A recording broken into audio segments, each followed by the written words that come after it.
This video is for the parent. Ino video ya muzadde over any person who is paying school fees, and I'm doing it for the demand of many people have been asking me.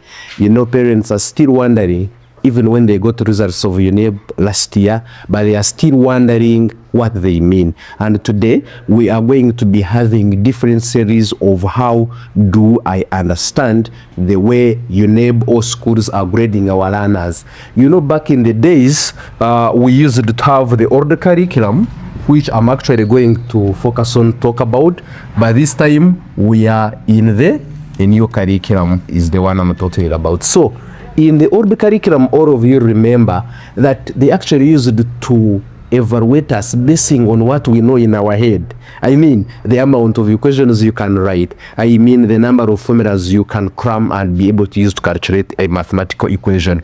That is in the old curriculum, and most of us learned that way, where as a learner would be able or would be required to read, cram, and be able to replicate the same message. That was in the old curriculum.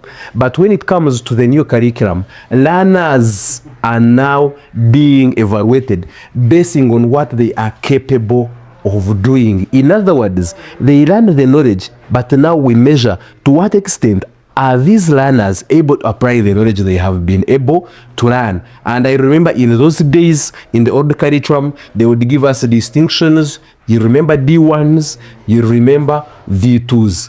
And this is what most of the parents are still stuck with in their heads. We had credits. You remember credit 3, credit 4, credit 5, credit 6. And then of course pass we had 8, and then pass 7, and then this one was usually the F1, the F9. And most of the reports in the new curriculum do not have these things. And actually, if your school, if your learner is still coming with the report with this kind of grading system, then this school needs to be checked, because that is not the way we are doing it now. And now we are doing in the new curriculum, the learners are being graded basing on the letters, that is A, B, C, D, and E. And in A, that is when the learner is able to actually apply innovatively all the knowledge they have learned to produce solutions. That's why they said this learner is excellent, is beyond the norm. And then we also have outstanding. Those are the learners who are given B, and to some level they are able, outstanding, like they are able to acquire all the required concepts. And then when we come to satisfactory, we are talking the average learner, the learner who has all of them, basically those ones which can be able to help them live, apply knowledge, and be able to learn a few things. Don't worry about them. We are going in the upcoming videos and we'll talk about each of them. How does the learner become exceptional? What makes this learner exceptional?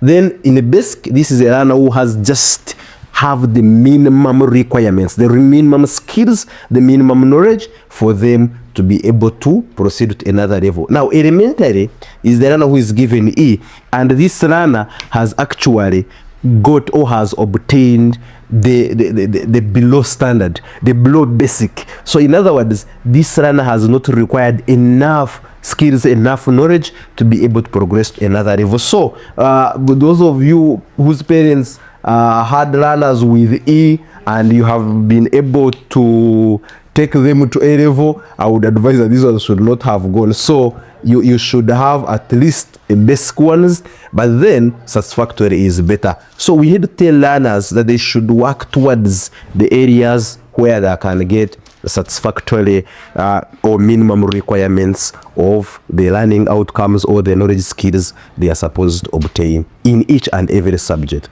Otherwise, thank you very much. All the teachers, come on board, comment on this section, add on more other things that parents should know about the grading system. And in the upcoming ones, we are going to be talking about what makes the learner exceptional on each of A, B, C, D until you reach E. Otherwise, thank you very much. The new curriculum is taking us the right direction. Thank you very much.